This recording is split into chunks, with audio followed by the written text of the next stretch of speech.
The training module titled Clean Equipment and Environment Promotes Safe Resident Care. This is the second training module of the series for the Agency for Healthcare Research and Quality's, or AHRQ's, safety program for long-term care, preventing catheter-associated urinary tract infection, also known as CAUTI, and other healthcare-associated infections.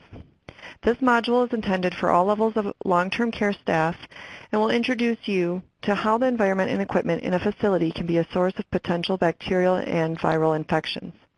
This training will highlight team members' roles in protecting residents, families, and staff members from infection.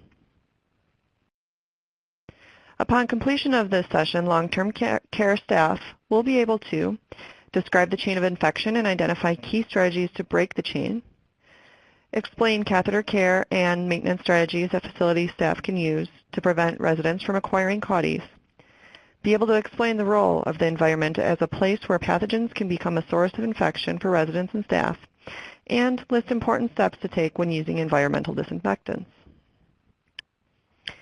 This illustration shows the chain of infection. It demonstrates how infectious agents, like bacteria or viruses, can move from one person to the next and possibly spread through an entire facility. Microorganisms grow and multiply in or on people, and these infectious agents can be released via an open wound, bodily fluids, stool, etc. This is known as the portal of exit. Next, these pathogens go mobile. In other words, they are transmitted by our hands, a contaminated surface, or a piece of equipment that is used between residents. Then the pathogen enters the body of a new person in the chain, the entry portal, continuing to spread the infection. Indwelling urinary catheters are important medical devices that can be essential to providing quality resident care. However, improper care and maintenance can introduce infections in residents, leading to CAUTIs and other healthcare-associated infections. So how do we keep our residents and ourselves safe? First, long-term care staff play a crucial role in breaking the chain of infection. Proper education and training are key at every point in the chain. That said, proper indwelling urinary catheter care by the staff is vital to break the chain of infection. Essentially, catheters can provide a portal for microorganism entry when proper care and guidelines are not maintained. Staff can interrupt the chain by helping prevent residents from spreading infection. Frontline staff help residents with good personal hygiene, dress open wounds or sores, and use proper waste disposal, all of which help prevent pathogens that are in one individual from exiting the body and spreading to another person. Finally, staff are key to breaking the chain of infection by preventing pathogens from going mobile or spreading throughout the facility. Good hand hygiene, proper glove use, cleaning residents' rooms, disinfecting surfaces and equipment, and using isolation precautions when necessary are just some of the ways staff prevent pathogen transmission. This training module will focus on how staff can prevent pathogen entry into residents and disrupt pathogen transmission. Indwelling urinary catheters can increase a resident's risk of getting an infection. An indwelling catheter is a drainage tube that is inserted into the bladder through the urethra and connected to a closed drainage system. Basically, indwelling urinary catheters can act as a portal of entry for microbes. But what does this mean? Essentially, urinary catheters become a way in for bacteria. Urinary catheters may come in contact with the skin, including the perineum, which may contain potentially harmful bacteria. The bacteria may then attach to the catheter and eventually move to the normally sterile bladder.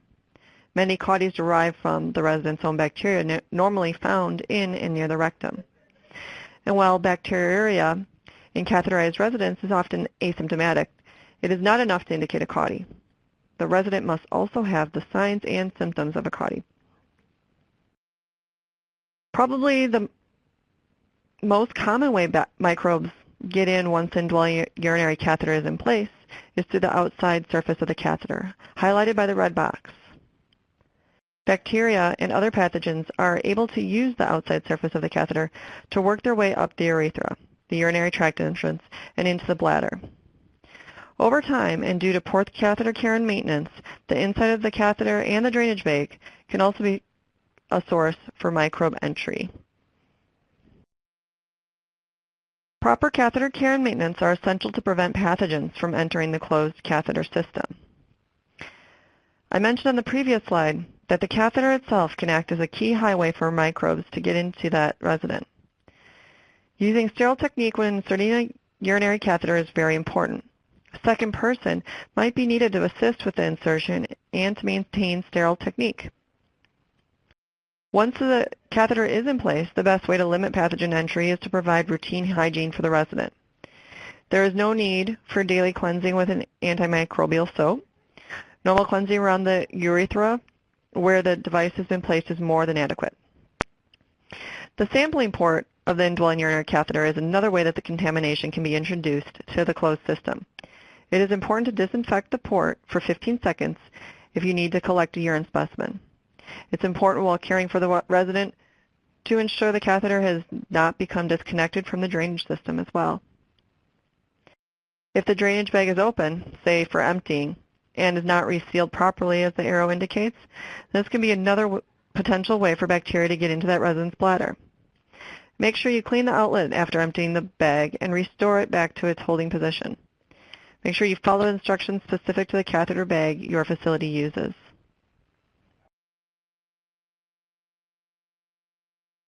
Another thing to consider with an indwelling urinary catheter is how the device is stabilized. It is important to stabilize the catheter to prevent it from moving around inside the patient's bladder. The inflated balloon, which retains the catheter in the bladder, can cause irritation. While some irritation from the inflated balloon is common, local pronounced irritation sets up a potential risk for more serious infection. The catheter junction is a common area for breaks in the closed system to occur. Evidence shows that maintaining a closed catheter system significantly reduces the risk of infection. As with anything in healthcare and infection prevention, hand hygiene is essential when inserting or caring for a catheter. Recall that almost all pathogens found in the long-term care environment, alcohol-based hand rubs are superior to antimicrobial soaps and should be used to maintain proper hand hygiene. And remember that there are 4 main opportunities for hand hygiene. First, before initial contact with the resident or their environment. Second, before aseptic or cleaning procedures such as placing an indwelling urinary catheter or a peripheral IV. Third, after body fluid exposure risk, including after emptying a urinary catheter drainage bag. And finally, after any contact with a resident or his or her environment as you are exiting the room. Another reservoir and transmission vehicle for pathogens is urine measuring devices.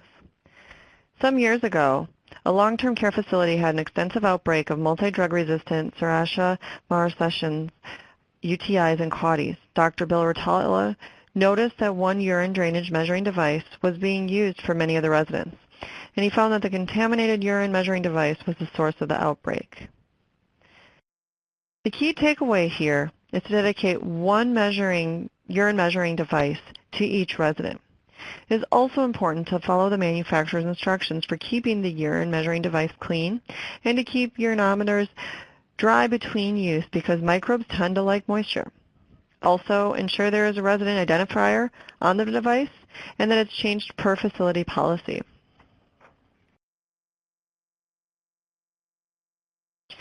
The example of the contaminated urine collection measuring device highlights that maintaining clean and disinfected equipment as well as the environment will prevent germs from going mobile. Preventing pathogen transmission is another key interruption point in the chain of infection. Evidence shows that the environment and equipment in residents' rooms and common areas can increase their risk of infection. And studies have found that low levels of cleanliness and high frequency of odors are associated with a resident's increased risk of infection.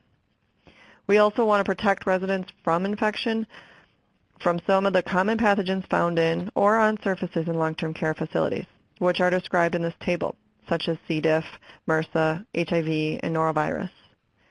But how long can they really survive on exposed surfaces? The short answer is a pretty long time, depending upon the microbe. For example, C. diff can form a spore, which is basically a form of bacterial hibernation that can last over a year on many surfaces. Most bacteria survive anywhere from a couple of days to several months, and viruses can also be present in long-term care facilities, lasting for several years. Proper cleaning and disinfecting are important ways to keep surface pathogen levels low and prevent infections from spreading to other residents. Now that we know microbes are present, how can we protect residents from them? We can't stress enough the importance of a clean environment and equipment. As we saw on the previous slide, surfaces that look clean may still be contaminated. Cleaning is the removal of visible soil from objects and surfaces and is normally done by using a detergent. Cleaning is very important because soil, like body fluids, can interfere with how disinfectants work. Disinfection, on the other hand, is the process of eliminating bacteria, viruses, and other pathogens on the surfaces. Some products are all-in-one, meaning they can clean and disinfect, but even with these products, spills of blood or body fluids need to be removed first before trying to disinfect. Cleaning and disinfecting products may be disposable wipes that are wet with the disinfectant, a pump spray with the disinfectant that is at the correct concentration, or even a concentrated solution that needs to be diluted with water. It is important that you are familiar with the products used at your facility so you can safely use them and be sure the disinfectant is killing the germs. It is particularly important to know how long the surface needs to be wet with the disinfectant to kill or lower the level of pathogens on the surface.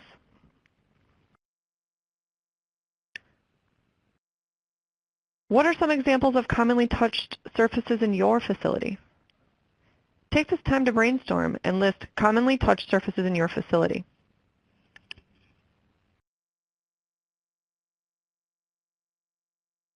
One way to improve efficiency and better protect residents and staff is to clean and disinfect surfaces that are touched more often. Did your list include the following? These are the most commonly touched surfaces. What other surfaces did you include that are not on the list?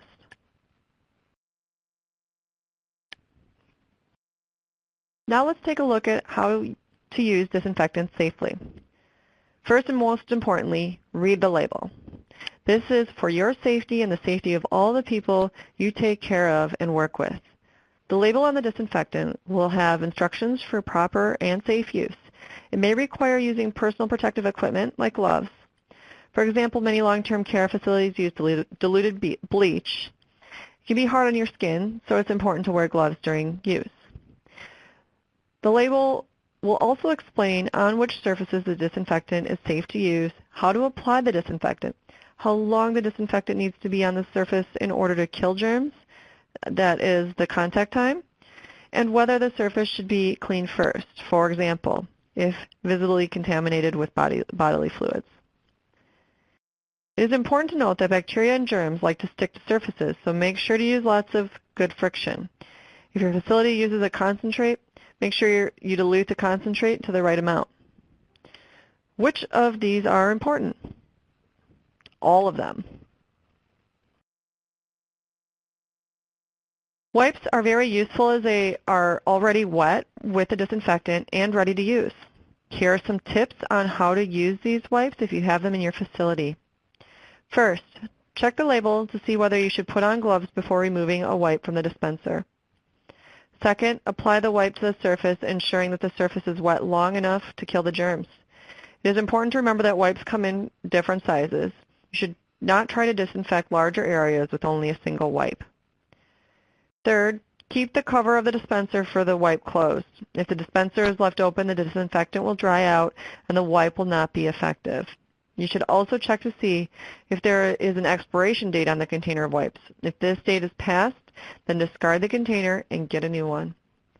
Last, it is important to think about where the wipe will be stored between uses. If you are worried about some residents or loved ones mistakenly thinking these are hand wipes, then store them in a safe place for staff, but in an area away from residents who might be tempted to grab one. Now take the opportunity to discuss with your colleagues the following questions about disinfection practices in your facility.